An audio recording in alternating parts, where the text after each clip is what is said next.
Charlie Hebdo, qui a fait une caricature. Ouais, est-ce que nous, on s'est mal pris? Parce que, en fait, là, maintenant, ils vont faire une BD.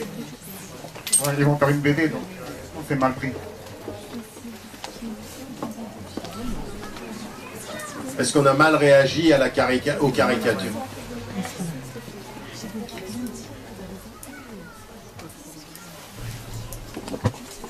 Charlie Hebdo, bon, moi, vous avez entendu ce que j'avais répondu à Charlie Hebdo au départ.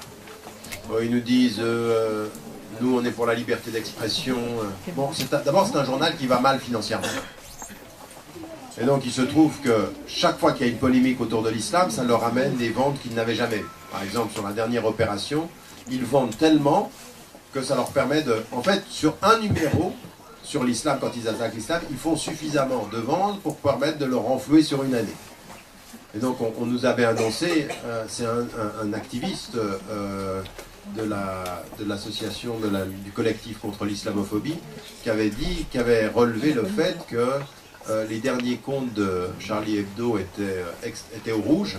Donc il dit, il faut s'attendre à ce que bientôt on nous annonce une nouvelle campagne, une nouvelle controverse. Et ça n'a pas manqué, 3 semaines plus tard, ils nous annoncent qu'ils vont sortir un livre.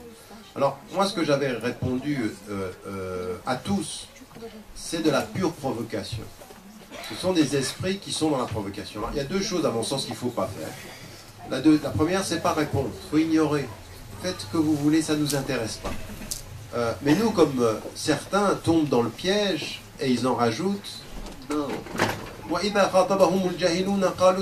Quand on vous attaque, vous dites mais paix, mais faites ce que vous voulez, ça ne m'atteint même pas, c'est tellement petit ce que vous faites que restez avec votre petitesse. Je marche sur un autre sentier, il faut ignorer ça. Puis la deuxième des choses, les attaquer en justice, c'est ce qu'ils veulent, ça les met en position de victime. Parce que c'est ce qui s'était passé il y a quelques années. Je pense qu'il ne faut ni les attaquer en justice, ni leur répondre. Il faut les ignorer. Et moi, ma réponse était de dire, ah, donc en fait, vous êtes vraiment pour la liberté d'expression. C'est ça vraiment votre liberté d'expression. Donc toute cette campagne-là, alors vous allez nous le prouver. Tout l'argent que vous avez fait, vous allez le prendre et puis vous allez l'envoyer au Mali pour les victimes des salafis djihadistes. Quand vous prenez tout l'argent, vous l'envoyez là. Comme ça, on saura si c'est vraiment ça. Ils n'ont jamais répondu. Parce qu'en fait, c'est des opérations financières. C'est des gens qui défendent des idées en ayant la pensée du porte-monnaie. Mais nous, leur porte-monnaie, leur pensée, ça nous intéresse. Donc est-ce qu'on s'y est mal pris?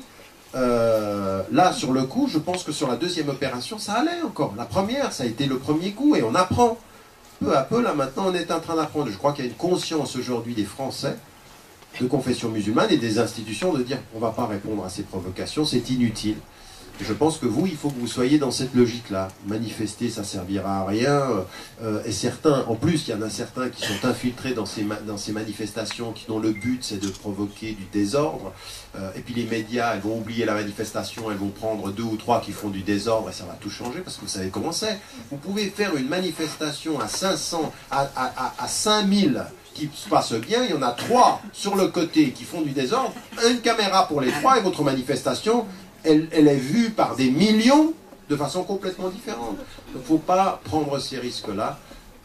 Et là aussi, avec beaucoup de sérénité. La force, c'est ça, c'est de regarder, toutes ces opérations-là et puis de les dépasser en disant, on va ignorer votre ignorance. Voilà.